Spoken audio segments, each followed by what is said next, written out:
안녕하세요. 역사탐구가 홍법 박익순과 함께하는 주말 역사 산책 시간입니다. 총선이 1년도 채 남지 않아서인지 여야의 허위선전과 괴담이 난무합니다. 국민들은 어느 것이 진실이며 어느 것이 나라를 위하는 일인지 정신 똑바로 차리고 주목해야 할 때입니다. 오늘은 임진왜란 때 광군이 무참히 패하고 속수무책일 때 울분을 참지 못하고 경상도 의령에서 일어난 의병장 곽재우에 대한 활약상을 고찰하는 시간을 갖도록 하겠습니다. 곽재우는 1552년 황해도 관찰사를 진행과걸과 진주광씨의 셋째 아들로 경상도 의령에서 태어났습니다. 영남의 유학자인 남명 조식의 문화에서 성리학을 수학하였으며 후에 조식의 외손녀 사위가 되었습니다. 1585년 34세 때 문과 대과에 급제하였으나 선조를 비판하는 내용이 답안지에 포함돼 합격이 취소되었습니다. 이후 벼슬의 뜻을 버리고 40세가 되도록 고향에 응거하였습니다. 1592년 선조 25년 4월 임진왜란이 일어났을 때 광군의 연이은 패배와 무능한 선조가 의주로 피난했다는 소식이 날아들었습니다. 곽재우는 사제를 털어 고향 의령에서 자신 이 집 노비들과 함께 걸기하며 의병을 모집하고 분연히 일어섰습니다. 경상감사 김수는 싸워보지도 않고 주랭랑을 놓았지만 곽재우는 의병들과 함께 가명을 부수고 무기를 탈취하여 왜군들과 대치했습니다. 항상 붉은 비단으로 된 갑옷을 입고 최전방에서 진두지휘하며 의병 활동을 하여 사람들이 하늘에서 내려온 붉은 옷을 입은 장군이란 뜻으로 청강홍이 장군이라는 별명을 붙였습니다. 외장중 고니시 유키나와 가토기요마사, 구로다 나가마사는 돌격부대로서 한양으로 진격하고 고바야가와 다카가게는 전라도를 점령하고 모리테루모토는 경상도를 점령하려는 전략을 세웠습니다. 이중 고바야가와 다카가게는 동네에서 함안을 거쳐 호남으로 진출하기 위해 임진년 7월 의령 정암진 나루에 도착했습니다. 왜군 선발대인 정찰대는 우선 남강을 통과하기 쉽도록 수심이 낮은 지점에 나무로 표식을 꽂아두고 갔습니다. 이 정암진 북은 남강의 지형지물을 아주 잘 알고 있던 곽재우는 왜군 정찰대의 행동을 숨어서 지켜보고 있다가 밤에 왜군 정찰대가 꽂아둔 표지목을 수심이 깊은 늪지로 모두 옮겨 꽂아 놓았습니다. 다음날 왜군은 곽재우가 옮겨둔 표지목과 표식들을 따라가다 늪지에 빠져 허둥댔고 곽재우는 매복해 두었던 병사들에게 기습 공격령을 내려 왜군을 몰살시켰습니다.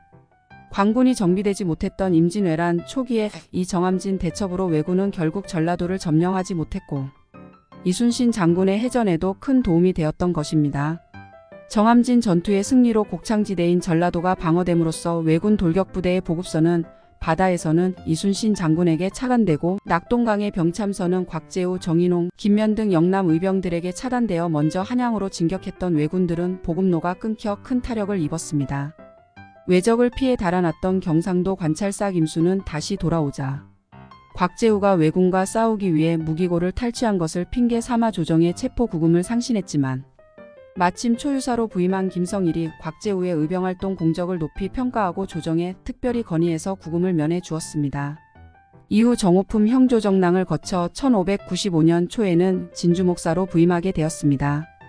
그러나 곽재우는 반란군 이몽학과 내통했다는 모함을 받고 다시 체포되었고 조사 결과 죄가 없음이 판명되어 석방되었습니다만 절친한 사이였던 전라지역 의병장 김덕령은 끝내 이몽학의 난과 관련된 누명을 벗지 못하고 20대의 젊은 나이로 죽임을 당했습니다.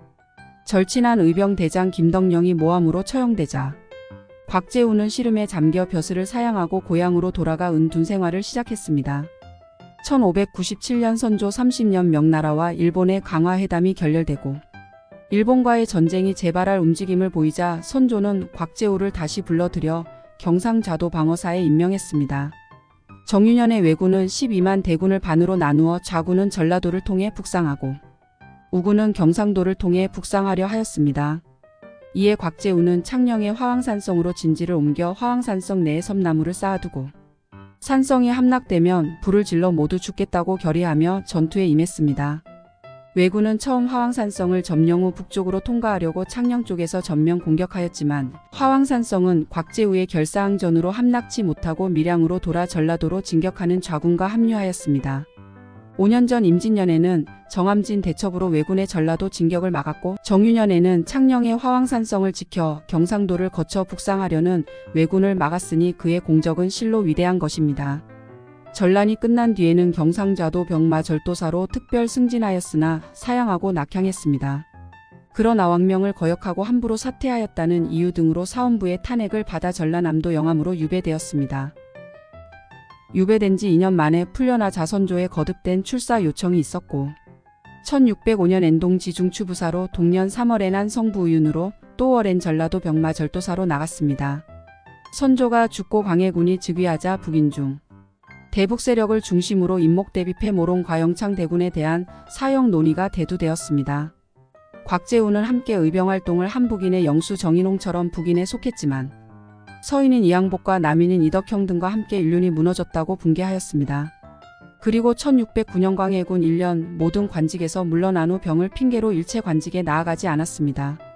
고향에 돌아와서는 현풍 비슬산에 정자를 짓고 망우정이라는 현판을 걸고 시문 등으로 소일했으며 1617년 망우정에서 향년 66세로 사망하였습니다. 광해군은 장례비와 장례물품을 지급하고 예조자랑 유학을 파견하여 장례식을 주관했습니다. 오늘은 의병장 청강 홍의장군 곽재우의 일생을 돌아보는 역사 산책을 해봤는데 다음 주엔 광주 무등산에 근거를 둔 의병장 김덕령에 대한 역사 산책을 해보기로 하고 여기서 마칩니다.